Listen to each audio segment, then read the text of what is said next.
सत्य प्रकाश जी से हमारी वार्ता हो रही है। मैं ये जानना चाहूँगा वो भारतीय जनता पार्टी की सरकार के बारे में क्या कहना चाहते हैं।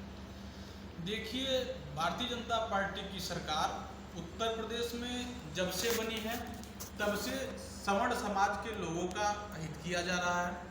मैं आज काशी की धरती पे हूँ, बाबा विश्वनाथ जी का मैंने आज दर्शन भी किया और दर्शन करने के बाद मैं यहाँ के लोगों से, ब्राह्मण समुदाय के लोगों से, ब्राह्मण समाज के लोगों से, संस्कृत के लोगों से आज मेरी मुलाकात हुई और काफ़ी विषय पर मेरी चर्चाएं हुई। सारे लोगों की पीड़ा को सुनने के बाद आज मुझे ऐसा लगता है कि भारतीय जनता पार्टी और माननीय मुख्यमंत्री जी के द्वारा संस्कृत का जितना अहित किया जा रहा है इतना अहित किसी भी सरकार में न तो संस्कृत का किया गया, न तो ब्राह्मणों का किया गया और न ही सवर्ण समाज का अहित किया गया।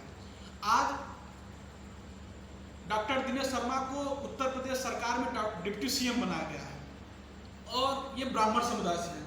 और ब्राह्मण समुदाय, हर समुदाय के लोगों को मंत्री इसलिए बनाया जाता है क्योंकि वो अपने समाज के लोगों की बातों को सरकार तक पहुंचाएं, अपने समाज के लोगों की बात, अपने समाज के लोगों के हक की बात सरकार से कह के लड़ के अपने सरकार समाज को उसकी व्यवस्था कराई जाए। ये इसलिए हर समाज से बनाया जाता है। ठीक उसी प्रकार से केशव प्रसाद मौर्य को भी बनाया गया है। केशव प्रसाद मौर्य के बारे में बता दूं कि पूरे प्रदेश से मौर्य समाज के लोगों को, ओबीसी समाज के लोगों को बुला करके केशव मौर्य हर वर्ग का बाकायदे ओबीसी लोगों का काम कर रहे हैं।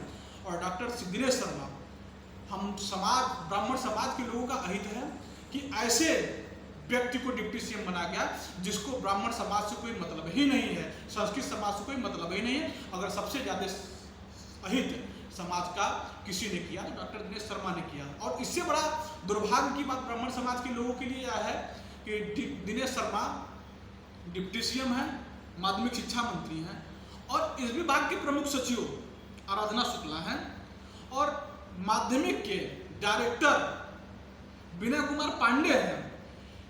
ब्राह्मणों के होते हुए भी यदि ब्राह्मणों का अहित किया जा रहा है तो इसका सबसे बड़ा श्रेय अगर कोई ले रहा है, ब्राह्मणों के अहित का सबसे बड़ा श्रेय अगर किसी को दिया जाएगा तो डॉक्टर दिनेश शर्मा को दिया जाएगा। क्योंकि डॉक्टर दिनेश शर्मा ब्राह्मण विरोधी, सवर्ण विरोधी और संस्कृत विरोधी है।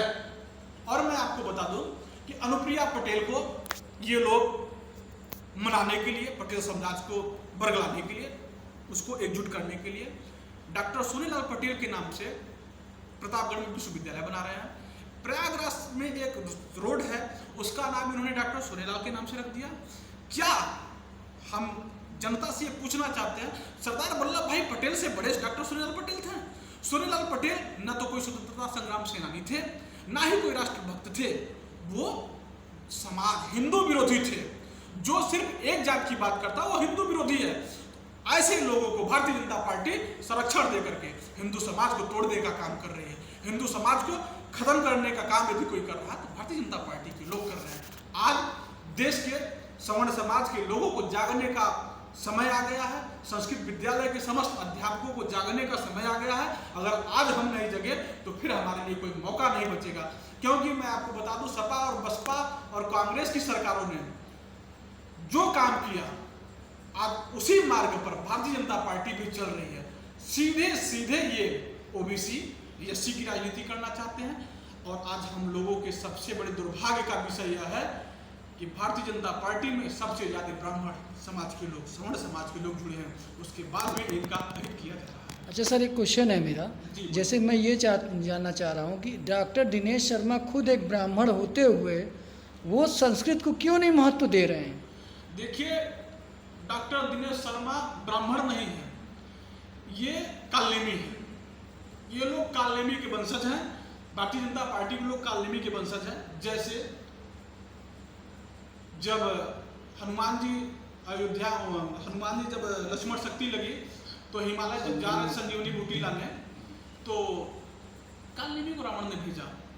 आज योगी जी और मोदी जी ने ब्राह्मण समाज को, सवर्ण समाज को बरगलाने के लिए एक कालनेमी डॉक्टर दिनेश शर्मा को बैठा दिए हैं और यह कालनेमी बरगला रहा है। मैं आपको बता दूं, अगर उत्तर प्रदेश से भारतीय जनता पार्टी की सरकार ब्राह्मणों के नाम पर यदि डॉक्टर दिनेश शर्मा को लेकर लड़ेगी तो उसका साफ हो जाएगा सुपड़ा। तो सर आपका कहना है कि ये 4.5 साल तक सोए थे, अब चुनाव आया तो ये जाग रहे हैं?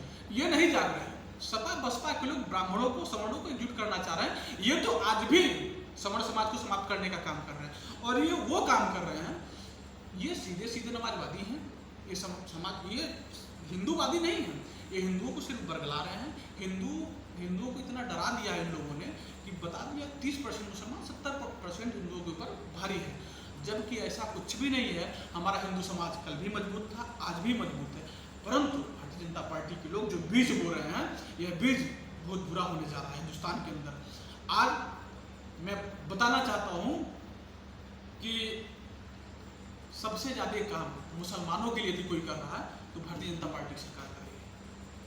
आज हिंदुस्तान में कहीं भी आप देख लीजिए, जितना भी धन है, जितना भी बजट है, मुसलमानों के लिए दिया जा रहा है। इनके पास संस्कृत विद्यालयों के लिए बजट नहीं है, संस्कृत विद्यालयों के लिए धन नहीं है। ये अपना सारा बजट आतंकवादियों के लिए, मदरसों के लिए, मुसलमानों के लिए खर्च कर रहे हैं। और हिंदुओं के साथ क्या कर रहे हैं? हिंदुओं को सिर्फ बरगला रहे हैं, हिंदुओं को सिर्फ मूर्ख बनाया जा रहा है। तो सर ऐसे उप मुख्यमंत्री को तो प्रदेश में रहने का कोई मतलब नहीं है, ना इनको पोस्ट देने का कोई मतलब है। ऐसे लोगों को तो हटा देना चाहिए। ऐसे मुख्यमंत्री को कैसे हटाएंगे भाई? मैंने बताया ना, ये कालनेमी के वंशज हैं। ये सिर्फ देश के लोगों को बरगला रहे हैं, नौजवानों को बरगला रहे हैं, नौजवानों का माइंड वॉश किया जा रहा है, पुराने इतिहास को समाप्त किया जा रहा है। इतिहास, हमारा देश का नौजवान, देश का युवा वर्ग इतिहास को पढ़ नहीं रहा है। पुराने इतिहास में क्या हुआ, लोगों ने देश के लिए क्या क्या किया, आज किसी को नहीं पता। आज बड़ा बनाया मकान बना है, तुम उसको भी नहीं चला पा रहे हो, उसको भी डेट पेंट नहीं करा पा रहे हो, दूसरे को कह रहे हो कि उसने ये किया, उसने वो किया। आपने क्या किया? आपने हिंदुत्व को मजबूत करने के लिए अभी तक कोई कार्य नहीं किया हो तो मुझे भारतीय जनता पार्टी का कोई भी नेता कहीं भी डिबेट कर ले कि ये बता दें कि उन्होंने हिंदुओं को मजबूत करने के लिए ऐसा क्या काम किया जिससे कि हमारा हिंदुत्व मजबूत होता हो।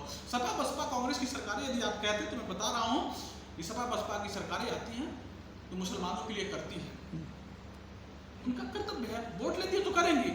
आपने हिंदुओं का वोट लिया है, आप बताइए ना कि आपने हिंदुओं के लिए क्या किया।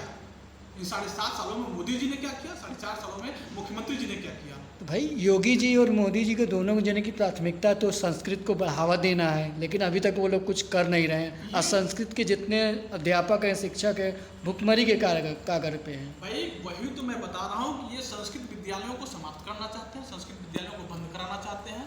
इनके पास संस्कृत के लिए 1 रुपया बजट नहीं है। ये सीधे सीधे सारा बजट मदरसों मुसलमानों के लिए दे रहे हैं। इनका बस एक ही कार्य है जो आज तक वामपंथियों ने किया, पुरानी सरकारों ने किया, आज वही मार्ग पर भारतीय जनता पार्टी की सरकार चल रही है और वो लोग वही कार्य कर रहे हैं जो मुसलमानों के लिए किया जाना चाहिए।